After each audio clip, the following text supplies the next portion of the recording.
Hi guys, my name is Katrina. And my name is Daria. Today, with a pleasure, we have our guest, Valeria. Valeria is the owner of 2 beauty salons in Toronto, Project Essence. Thank you so much, Valeria, for coming today. Yes, thank you so much for having me. This is a great experience, my first time ever, and I'm really excited. A bit nervous, but excited. We are so excited to have you as well. And hear your story. I know. And I will dive in like right away.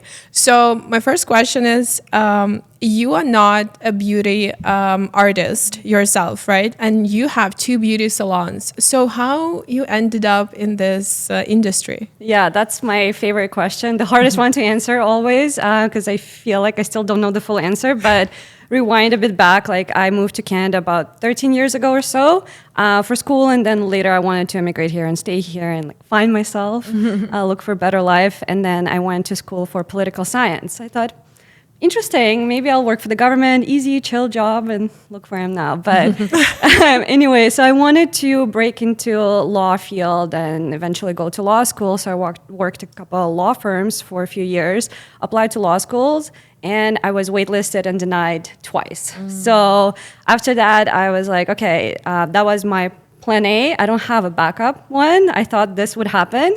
Spent so many years on this, and I was like, okay, I can't stay in law anymore. Like, if I'm not going to be a lawyer, what am I doing here? Couldn't find myself in any other position. Like, I couldn't be like, oh, like, should I do marketing? I was like, I don't know anything about it. Like, I'm not really interested either. Like, I'm not a super creative person either. So I knew like I would have to be like something like office related, kind of. And then also, but I never considered starting my own thing. My mom is an entrepreneur. I've seen her work long hours. I was like, yeah, I don't want that kind of life. I want to have free time. I want to be able to do my own thing. And I know that's a lot of work. I'm not ready for that.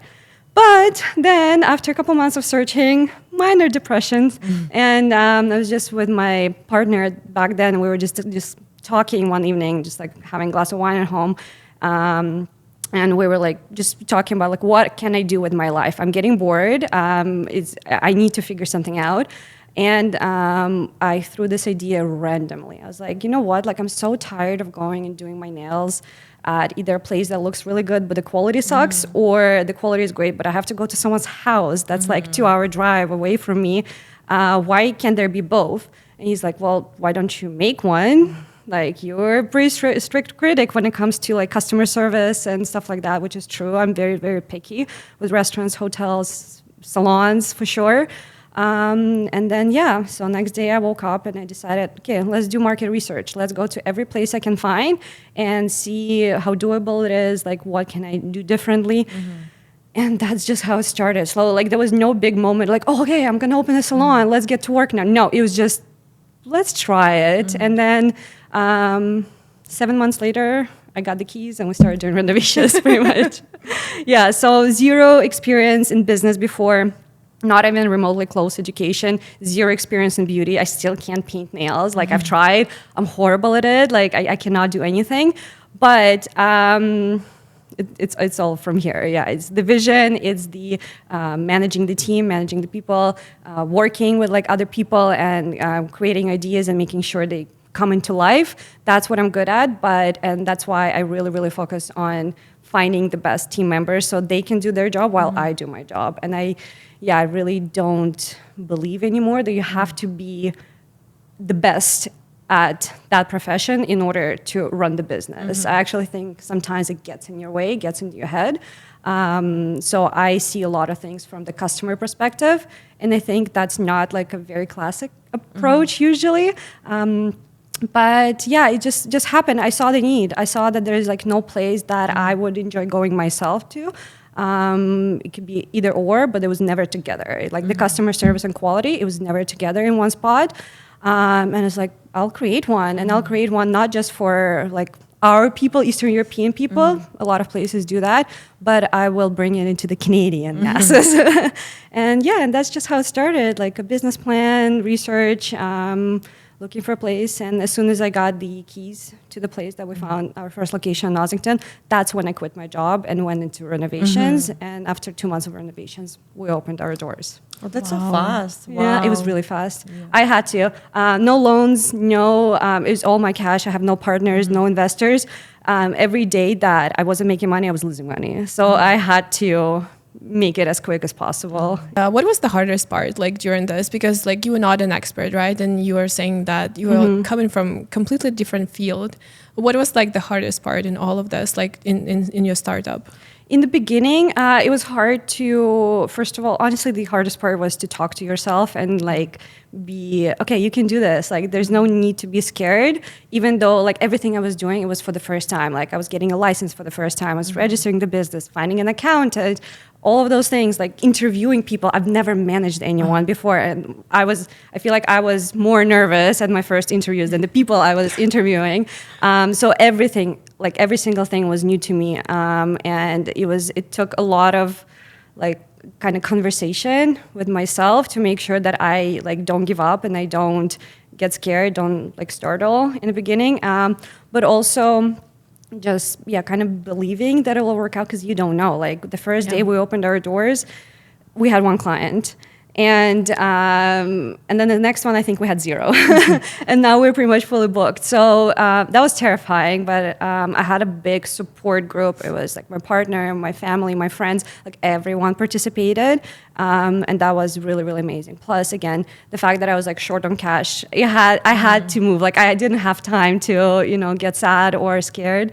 I was like, okay, I put all of my money in. I told everyone I'm doing this. I cannot lose this now. And I was just, I'm going to open this business from the client perspective. Like, yes, the quality is going to be great, but the customer service is such a huge part of, I think, why we're successful. And that was the reason why I thought, maybe I can do this, because everyone is opening. Like all the salons here are from the nail technicians themselves. Like they're really good at what they do. But the other side is suffering when you see it only from that side of the table, right? So. Yeah, that's very true. I have a question. How big is your team now? So now we have 2 locations, and all in all, if we count like all staff, it's about like maybe 25, 27 people. And I assume they're all female, like women? Yes. I'm honestly praying for the time when a male nail tech or an administrator will come into our life. I would really want just like, I've heard great things about like, guys working in this field. They're usually like, first of all, clients love them, and it's like kind of unusual in Eastern Europe for sure. But now it's all female team, always been a female team. So I work with females for females. How's managing the team? Like such a big team, like 25 people, that's a lot of people. That's hard, not gonna lie. That's the biggest challenge, I think, of my job, especially as we grow. It's definitely something that you have to do, first of all, every day. You can't like take a day off and like just disappear and be like, oh, like, no, I'm on vacation. No, you're never on vacation. You always have to be in touch with people. And it's getting harder because now with 2 locations, I'm scared that like someone will think that I'm not like spending enough time in one location, and they like kind of like don't see me enough and then don't interact with me enough. But now I have support. So one of my first administrators ever, like she started at reception, but we grew together. She was with me pretty much since like second month of us operating. She now is a manager. So she took a big part of all this like managing people and dealing with issues onto herself. So like client related issues, and the receptionist admin team is her, and I'm mostly with the nail techs now. But it's definitely hard. It's hard to find time, and you have to really feel the people, and sometimes it's not as obvious as it seems, right? Like you can't always tell if someone's upset, and you have to have conversations, you have to watch them, you have to talk to other people. And that takes time and a lot of energy for sure. So you hire people yourself, right? You haven't delegated that to No, the that manager? one Okay. I will always keep to myself because it's my team, and that's like the most important part of like the whole salon, both of them. And I take it like super seriously. If I add someone to my team, it's not just to close the gap or just like I look for it like long term. Like I want them to stay with me for 2, 3, 4, like as many years as possible. So we have like a 3-step interview process, which not a lot of salons do, or like even businesses. First one is always a phone call. I'm always the one who chats with them for like 20, 30 minutes, maybe just like a quick intro. Then after that, we set up an in-person interview when they show their skills in the model. And it's if it's not me there, then it's our senior nail tech there who oversees that. We collect feedback from the model. We collect feedback from the model a couple days after as well. And after that, we have a third and final process is the intro day, where they get to work as part of the team, like in the uniform, in the like they have their own table, everything, the schedule, and that's when we truly see if they're a good fit for our clients and for our team. And after that, only we talk about schedule, contract, and all of that things. So that usually takes like 2-3 weeks, sometimes a month. Yeah, well, that's actually pretty. I wouldn't say complicated, but it's like a multi-step hiring process. Yeah. It wasn't always like that. At first, it was straight to the in-person interview, which is what most places do. They're usually like, come in, show us what you can do, hired on the spot. But I burned a few times on that when I made the decision too quickly and I didn't get to feel the person. And for us, it's not just about how well you can do your craft, but it's also what kind of person you are, what kind of energy you have, because they spend, the girls spend like 10 hours a day together. And that's a lot of time, right? So like, and the job can be stressful. You're dealing with people those 10 hours a day. And they have to be a good match in order for the team not to have conflicts, gossip, like passive aggression. That affects everything. So would you say like let's say 3 criteria that you're looking for like in a person that you hire? So it really like it depends on the position, but if we're talking about nail technicians, it's definitely professionalism in a way where they understand that you can't do certain things with clients. You can't talk about politics or like sex, or you have to stay respectful. You can't show your bad mood. I call it professionalism.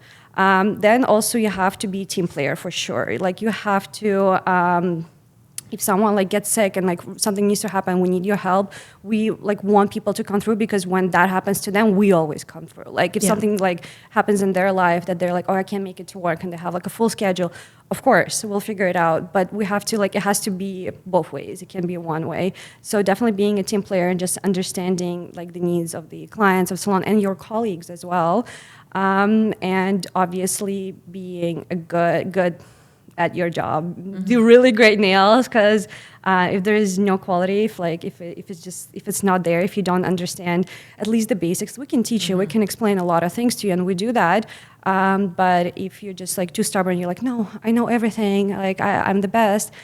Usually it turns out to be quite the opposite. And a lot of people I've met, they think the nail tech's like, oh, like I don't have a lot of experience, and she comes and she does an amazing job, and it's like, don't doubt yourself. So professionalism, being a team player, and actually being good at your craft or striving to be good at least.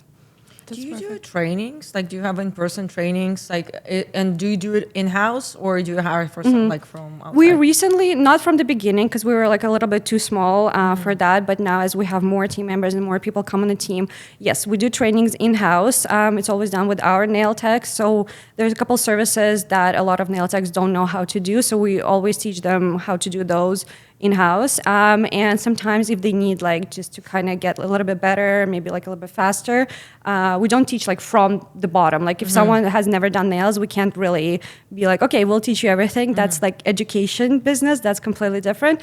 But if we see someone and like, there's like little things that can be fixed within a day or two of some like training, we do that for them for sure. And we have a couple different categories of nail technicians. So we obviously also like put time and effort and money into making sure they go from one category to a higher, from like junior to senior. And that doesn't only come with practice, but with additional knowledge and skills. So we do that. There's training going on right now. Actually, it usually happens like once a week or once every couple of weeks, depending on the staff and the needs. But we constantly educate and train people. You have like special services that is like unique to your salon, I guess. So what would that be? So we have actually a couple of other things that are hard to find elsewhere in Toronto or like even like in Ontario. The first one is like Japanese manicure. So you have to like, it's not hard to learn, but it's hard to execute it properly. And some salons have it, but it's not very popular amongst other people because you have to learn new skills and not everyone likes that. The other one that we are launching actually like right now, and we've been, I guess, for 2 months, we've been like studying the technique, doing master classes, taking models for practice, and we're just launched this new way of pedicure that I personally like. I did my research. I haven't found anyone in Toronto who does it, a private nail tech or a salon. But this technique has existed in like Eastern European countries for quite a few years, very popular there. It's wraps pedicure. So instead of just doing regular polish or gel polish, you literally put like a sticker kind of on your nails. Super healthy, no like gel needed, no UV lamps, nothing. Suits everyone and lasts just as long. So yeah, and it's like a perfect solution for someone who is allergic to gel or who has like damaged like toenails, very thin, or they just don't want to do gel polish on their toes, especially in winter. Like it fits everyone, and I love it. It's amazing. Yeah, it took some time to practice it, but that's what we're going to be pushing now for sure. To be honest, I've never heard of it, and I guess it's also saves time, right? It's going to be really fast. It's either going to take as long or even faster. Yeah, depending on like every client is different, right? So like, but approximately it's around the same amount of time, a bit less maybe. Yeah, but this technique, like that's what we always do. Like we always try and figure out new services that we can bring because people get tired. People want new things. People don't come just to get your nails done. They want emotions. They want their mood. They want to feel great about themselves. And that, like those sorts, they might not even care about that pedicure, but they just want to try something new. People get bored easily. Yeah. Always. Yeah. But I think also as long as you cut like the inconvenience, you know, for example, I don't do gel, but I do like regular nail polish, and the inconvenience is that I have to sit there or I have to wear flip-flops in winter, you know, during the snowstorm. And I'm like, okay, this is my sacrifice because I don't want like nothing like naked nails. Yeah. Like I don't like it. I do it sometimes, but you know, I'd prefer like some polish there. I cannot do gel. So the wraps is like dream come true, you know, it saves time. You don't have to sit there for hours. You don't have to wear flip-flops in winter. So I think it's like a win-win situation, that's for sure. Yeah, absolutely. Like I'm the same way. We actually kind of advocate against gel polish on your toes in winter because your shoes, like it puts pressure that will affect your toenails. Like you will, like it's just not good when there's pressure. Plus a lot of people wear shoes that are like too small for their feet and other pressure. Socks that are too tight, more pressure. So yeah, like if you want to do gel, do it in the summer. But for winter, definitely a regular polish or no polish or wraps now.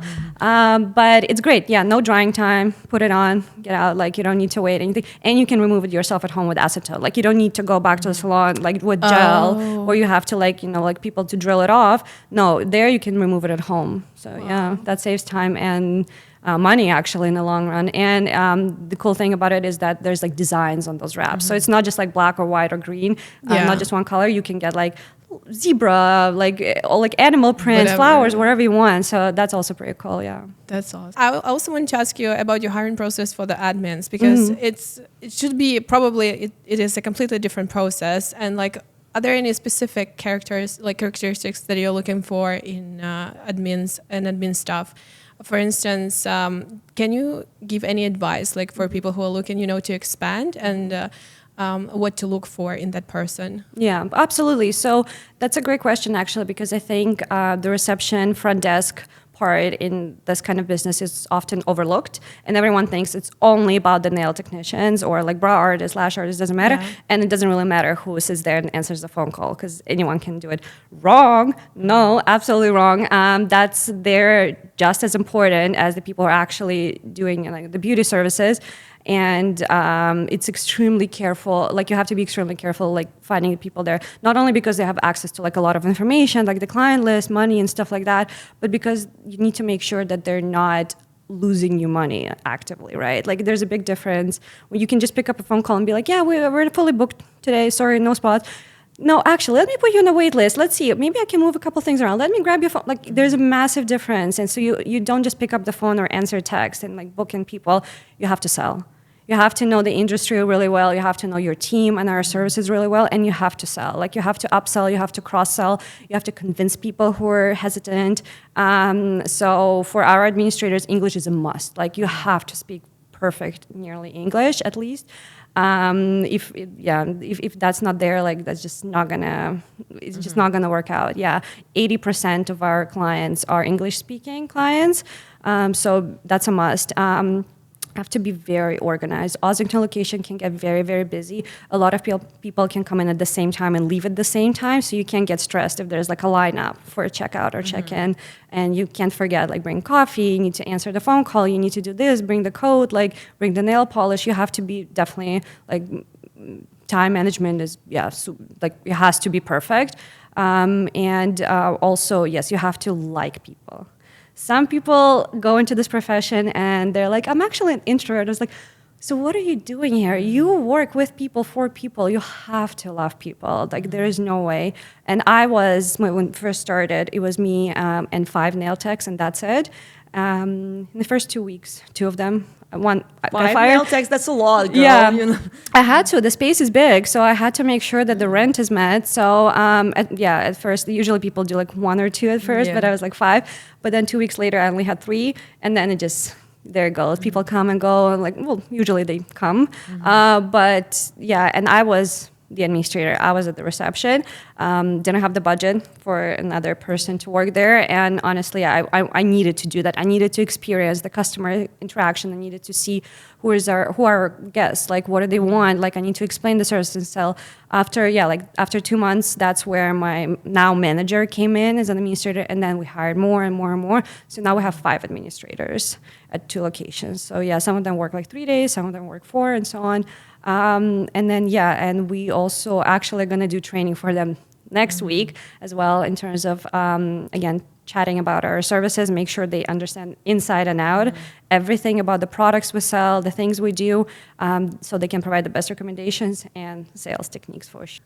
I feel like it's very cool. Like, some people just have it inbuilt in themselves, like, then that they can do sales and everything. But it's cool that you're actually like teaching admins that, like, training. Sorry, not teaching. Yeah. You mean like you're training your team on doing that, and you know that is important. Going back to Kat's question, so the 3 qualifications that you're gonna look for in admin would be like good English. Yeah, definitely English, loving people, loving interacting with people, and being organized. I know it sounds a little bit cliche and basic, but people say they have it and they don't. When they actually get into this field, they get into the real life and they see, well, okay, there's like days where there's like 7 nail technicians, a lash artist, and a brow artist fully booked.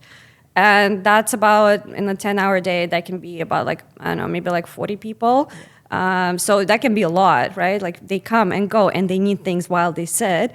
Plus, there's still phones, there's still text, there's Instagram, there's like, well, they don't do social media, obviously, but like a lot of ways of communication. People walk inside, like from the street, and they ask questions.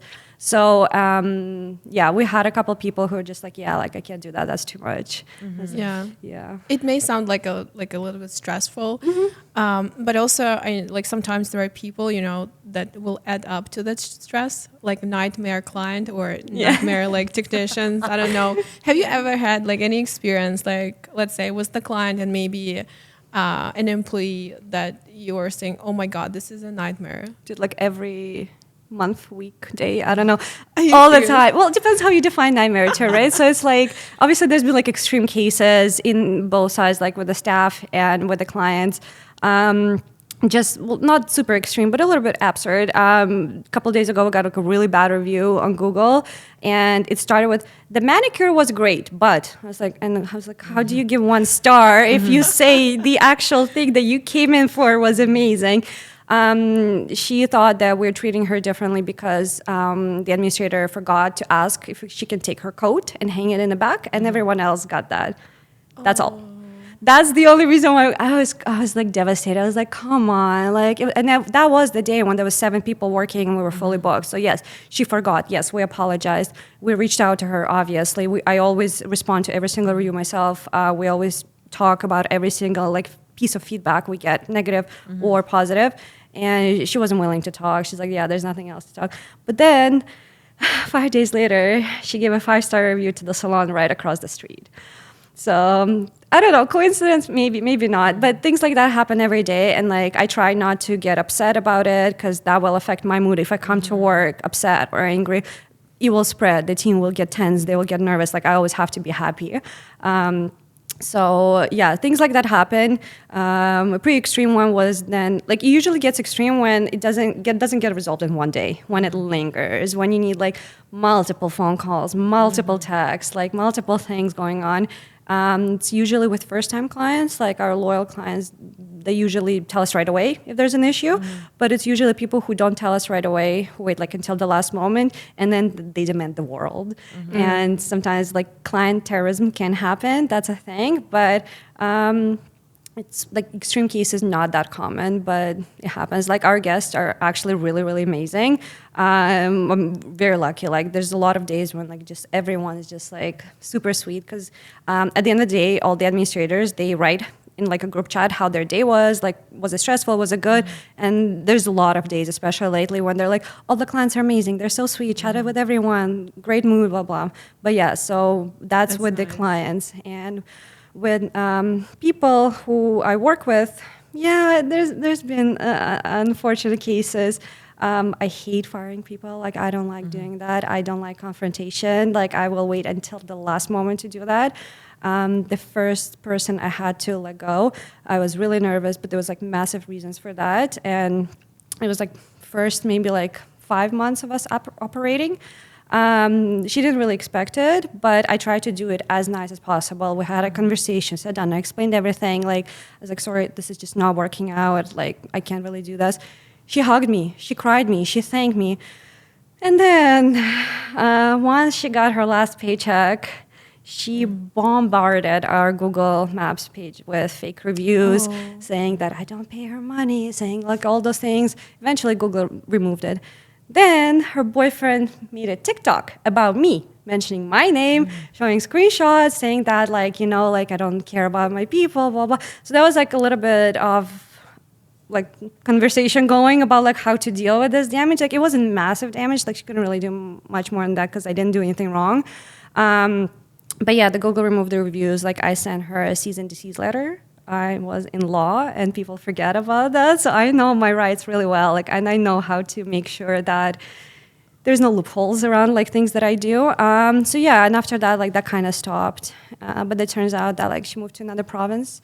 And actually there's been like a couple mentions of me still a year later, but I didn't see that. So just someone told me. So yeah, that was like the most extreme case, I guess. Like usually like we end things on a really good terms. And this one nail tech, she was great. She left in October. She just came back a couple of weeks ago. She's like, hey, can I come back? I really miss you guys. Like I really want to come back. So she came back. So people come back. Like there's people who, one girl went on mat leave and I really hope she's going to come back. Like she was amazing. There's people who like kind of go and like do their own thing or move. So like we always try to make sure that like we stay in good relationship. And that's what I thought would happen there too. So yeah, and then I definitely learned a lot from that. You can't trust people. You can't be friends with people you work. Yeah. Yeah, I think you sound like an amazing leader. Like honestly, from like, you know, third party perspective, like how you treat your clients and how you treat your technicians and your team. Yeah, it's amazing. And I think that what brings the value like to the business and to the energy that you have there. So I just want to wish you like more clients, more sweet clients, and more like amazing and professional technicians and team like in general. Thank you. That's very sweet. I have a long way to learn like more about psychology, more about like managing people and being not just like a boss but a good leader. And I make mistakes. Like I make a lot of mistakes too. Like I can be wrong. Like and that hurts. Oh my God, that hurts. But I also like a lot of girls who started working with me, like the nail techs or like even admins, they shared their horror stories from their previous workplaces. So I always listen to that. Like, and that's one of the things I usually ask on the first phone call when I speak to someone. What did you not like and what did you like at the previous place? Like, what is it that you're looking for? Is it the team or is it just the money? Like, do you just want to work and like not be part of it? Or do you want like corporate events? Do you want like, you know, participate, collaborate and stuff like that? And I always listen how they talk about their previous coworkers, bosses, and the salons. And that tells me a lot too. I was like, if like, you know, sometimes that you can still be honest and say there's like things I didn't like, but still be respectful. Yeah, And people forget true. about that. Yeah, it's how you phrase it. It depends. Yeah. I feel like that's professionalism as well. Yeah, that's exactly it. Yeah, that tells me something is like, okay, like I try to be like very friendly. It's not keep it like too formal. The industry is not like super formal, but yeah, sometimes people they spill like all the secrets too. I was like, hey, like come on, like I don't It's need just to the know first that. interview. Yeah, yeah, and like I learned a lot as well about like the industry in Toronto in general, like about other places, about other salons. I go to them sometimes. You have to. Like I don't understand how people just sit at their business and they like if you have a restaurant, like and what you don't ever go to any other restaurant because you have your own. No, like you have to go and see what's going on in the industry. And that's the same thing to me. Like I will go and get my nails done at another like competitor, like or whatever, just to see like what are they doing, like where's the industry, like what's going on, is there anything interesting going on, are we behind or are we ahead? That's the only way you'll understand if you actually go and see yourself. Do people recognize you when you? I think once, oh my God, yes. So I'm not like, I just started doing it a couple months ago, and I took my manager with me last time. But if they do, like, I don't hide, like, obviously, like, that's okay. And if, like, someone comes to our place, like, we'll always, like, yes, please sit down. Like, that's great. And the first time I went to the salon, who also does this, like, Eastern European manicure techniques, so I only go to those. And the nail tech who was doing my nails, like I remembered I interviewed her. Oh. That was awkward. And she and was you didn't like hire a her? long time ago. No, and I didn't hire her. Oh. Yeah. And then I didn't recognize her first, but then later she was like looking at me. She's like, oh, like have we met? Have you been here before? I was like, no, this is my first time. And then she's like, oh, really? Maybe like, did you go to our like other location? I was like, no, this is my first time. But I don't know. It was my first time visiting another place in such a long time as well. So I was a bit nervous too. And I was like, I don't know what to do if they like recognize me. What if they don't want to like, serve me or whatever? But yeah, no, like everything was fine. The second time I don't think they recognized me, or if they did, they hid it really well. So That's funny. Yeah, that's cool. Thank you so much, Valeria, for sharing all of this with us. It was very, like, your journey is very interesting. We wish you luck with your journey. Thank you. You're going to do amazing because there is no way you won't.